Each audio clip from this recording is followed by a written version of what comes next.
နောက်ချစ်ချင်းမြတ်တာတွေခေါင်းပါနေကြတဲ့မှာမှကျွန်တော်တို့အရန်ချစ်တဲ့အရန်ပဲကောင်းစီခြင်းနဲ့အရန်ပဲမြတ်တာရှိတဲ့ပုံကူတယောက်ရှိပါတယ်အဲ့ဒီမှာရှိတဲ့မိသားစုအားလုံးကိုချစ်တယ်နော်ဘယ်တော့ချစ်တယ်ဆိုအသက်ပေးပြီးချစ်တာရှားပါပြီစီနော်ရှားပါမရှိဘူးနော်မရှိမိသားစုတွေမှာအသက်ပေးပြီးချစ်တယ်လို့တော့မရှိဘူးနော်ခါကြရင်ငါခင်ရီးသားဘွားမှာတော့အမျိုးငါအချက်ဆုံးပါအဲ့ခါရတော့အကြီးကျယ်ပြောတာအိမ်တော်လဲတနေ့တည်းကြောင်နှစ်နေ့ကြောင်စကားတော့မပြောနိုင်တော့တယောက်ကြောပေးပြီးနေတော့ပူတယ်ငါနာမကတ်နဲ့ရီးသားဘွားမှာတော့အရန်ချစ်တာလေဒါပေမဲ့အိမ်တော်ကြသွားပြီဘလောက်ပဲချစ်တယ်ပြောဗျာအသက်ပေးပြီးချစ်တယ်လို့တော့မရှိဘူးเนาะတချင်းတော့လေအဖိုးကလည်းဖွားကိုချစ်တယ်ပြောတာပေါ့ကိုကလည်းမင်းကိုချစ်တယ်တော့ပြောတယ်ဒါပေမဲ့ခဏပဲเนาะအဲ့ဒါကကျွန်တော်တို့အရန်ချစ်လို့အားကြီးတယ်ချစ်ချင်းမြတ်တာနဲ့ပြည့်စုံတဲ့ပုံကိုယ်တစ်ပါးရှိပါတယ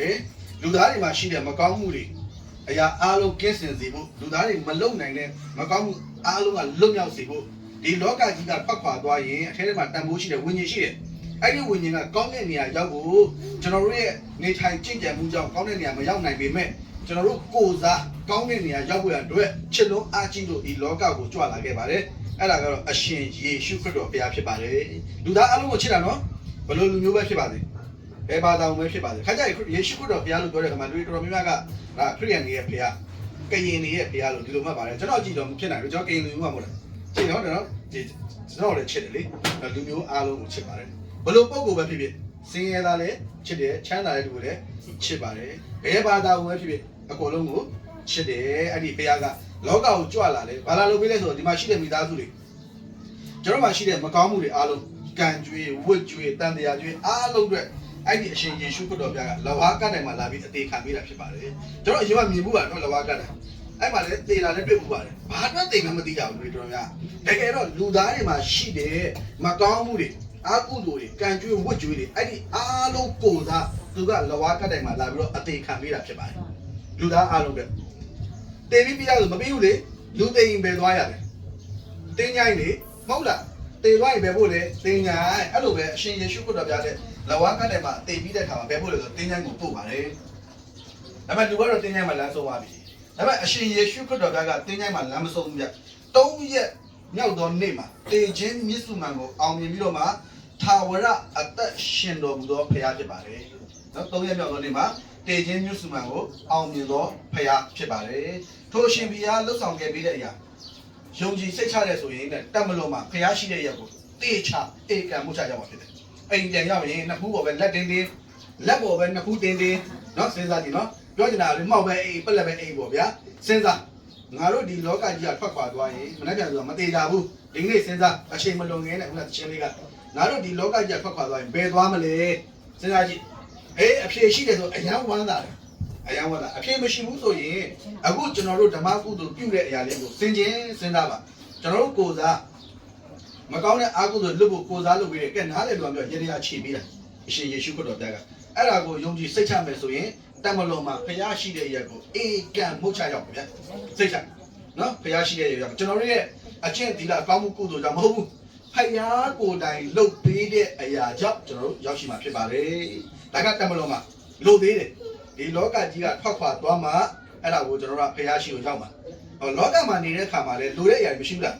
းစားဖို့နေမလို့လားစားဖို့လည်းလိုတယ်ဘုဖို့လည်းလိုတယ်အလုပ်ကိုင်းကျမ်းမာရေးလူမှုရေးအကုန်မလုံးလားအမလေးအိမ်အကျွေးတွေရှိတယ်ဟုတ်တယ်နော်ဒီဟာတွေရှိအများကြီးလိုတယ်ဗျာလူမှာနော်အမျိုးစုံမျိုးစုံကလေးတွေရှေ့ရေးနောင်ရေးအကုန်မလုံးလားလိုတာပေါ့အရှင်ယေရှုခရစ်တော်ကဗျာဒီလိုပြောပါတယ်ခုနအစမှာလည်းပြောသားပါတယ်ငါ့ကိုခေါ်ငါထူးမယ်တဲ့ငါရှိမှတောင်းငါပေးမယ်တဲ့အရှင်ယေရှုခရစ်တော်ဘုရားပြောတာဖြစ်ပါတယ်ကျွန်တော်မပြောရဘူးကျွန်တော်ရှိမှလာမတောင်းနဲ့ကျွန်တော်မပေးနိုင်ဘူးဟုတ်တယ်နော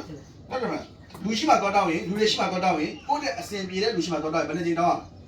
မလဲတစ်ခေါက်နှစ်ခေါက်သုံးခေါက်ပေါ့သုံးခေါက်နဲ့ပို့ပေးနိုင်တာတစ်ခေါက်တော့ခါကြမသေးကြတော့ဘူးအခုဖြစ်မှာနော်ဆိုကြည့်ဒါပေမဲ့အရှင်ယေရှုခရစ်တော်ဘုရားကပြောခဲ့တယ်ငါရှိမှတောင်းငါပေးမယ်တဲ့မျက်နှာငယ်စရာမလိုလူရှိမှတော့တောင်းမျက်နှာငယ်ရတယ်ဆူတောင်းကြည့်တော့ကြားဘူးတဲ့လူတွေရှိတယ်ဆူတောင်းဘူးလားဆူတောင်းဘူးလားဆူတောင်းကြည့်နော်ကျွန်တော်ပြောသွားပြီးတော့မှနားထောင်သွားတာပဲမဟုတ်ဘဲနဲ့လေကိုယ်တိုင်လုပ်ကြည့်နော်ဆူတောင်းကြည့်ပါဆူတောင်းကြည့်ပါနော်ကျွန်တော်ရဲ့ကျမ်းမာရေးလားလူမှုရေးလားစီးပွားရေးလားငွေကြေးလားတရားရှိမှဆူတောင်းရှက်စရာမလိုဘူးဘယ်သူမှလည်းမကြောက်ဘူးလူရှိမှတော့ရှက်ဖို့ကောင်းတယ်သူများကြားတယ်တော့ကြတယ်ဟဲ့ဟိုမျိုးသမီးတွေငါ့မှာလာတောင်းပါတယ်ရှောက်ကူရောနေပါဘုရားရှိမှတော့ရင် ဘသူမှမသိတောင်းကြည့်နော်တောင်းကြည့်ပါမိသားစုတွေနော်ဆိုတော့ဖခင်ကပြောပါတယ်သူရှိမှတောင်းတယ်သူပေးမယ်တဲ့နော်လောကမှာနေတဲ့အခါမှာလေကျွန်တော်တို့လိုတဲ့အရာကိုအားလုံးပေးနိုင်တော့အရှင်ယေရှုခရစ်တော်ဘုရားဖြစ်ပါတယ်အဲတော့ယခုဘဝနံဘဝ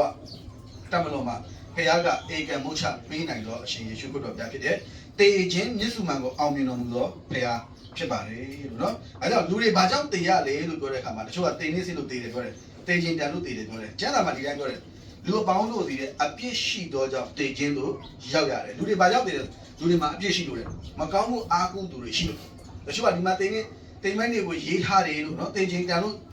ဟာကျမ်းစာမှာတိတိကျကျပြောတယ်လူတွေမှာအပြစ်ရှိလို့တဲ့လူတွေအားလုံးတေရတာပါတဲ့ဖတ်တိုင်းမကောင်းတာပဲထပ်လို့မှာဆိုကဲလာဟဲ့လို့ခေါ်တာဘုရားကနော်မကောင်းတာတွေထပ်လို့ဒီမှာဆိုလို့နော်ဆိုတော့အပြစ်ရှိတဲ့အတွက်အဲ့ဒီအပြစ်ကလွတ်ဖို့အရှင်ယေရှုခရစ်တော်ဗျာဒီနေ့လှုပ်ဆောင်ခဲ့ပြီးတယ်ဆိုတဲ့အရာကိုသတင်းကောင်းလေးပါပေးခြင်းပါတယ်ဓမ္မကုသိုလ်ပြုတာဖြစ်ပါတယ်အိမ်ပြန်သွားရင်စဉ်းစားပါတမန်တော်ရေးအတွက်နော်မနေ့ပြန်ဆိုတာမသေးကြပါဘူးအချိန်မနှောင်းသေးခင်လို့ပြောပါတယ်ဆုတောင်းကြည့်ပါကိုတောင်းတဲ့သူတောင်းပါနော်ယေရှုဖေဟာဒါလေးပေးပါရတယ်အဲ့တော့လေနော်ယေရှုဖေဟာဒါလေးပေးပါတောင်းကြည့်ပါနော်အိမ်မှာဟင်းချက်လာမှာပေါ့ဒီမှာလေးဟင်းချက်လာတယ်ဆရာမကခုနပြောတယ်နော်ဟင်းချက်လာဘာဟင်းချက်လဲတော့ကျွန်တော်မသိဒါပေမဲ့အဲ့ဟင်းကအရသာမရှိဘူးတဲ့ဟုတ်တယ်ကော့နေတာမျိုးနော်ပြောလို့ရမှာကျွန်တော်မစားကြရသေးဘူးလေနော်စားကြည့်ပြီးမှအဲ့ဟင်းပေါ့တယ်ငံနေချိုးတယ်ထားတယ်အဲ့ဘောအဲ့တော့ဆူတောင်းကြည့်ဆူမတောင်းရသေးမဖြစ်နိုင်ပါဘူးမရပါဘူးမပြောနဲ့အရင်မလုပ်ကြည့်ဆူတောင်းကြည့်ကြပါနော်အလုပ်ကိုင်းစင်ပြီးဆူတောင်းမှာကျမ်းမာရေးစင်ပြီးဆူတောင်းမှာရရင်ဒီမှာဆရာတို့မိသားစုလာပြီးပြောပြဆရာတို့ဆူတောင်းကြည့်တာဒီလိုရပါတယ်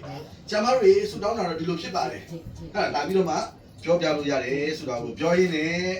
နားဆင်တဲ့မိသားစုတွေစိတ်ရဲ့ချမ်းသာခြင်းကိုယ့်ရဲ့ကျမ်းမာခြင်းနဲ့လူရာစုအလုံးစုံပြည့်စုံကြပါစေလို့ဆုမွန်ကောင်းတောင်းပေးပါတယ်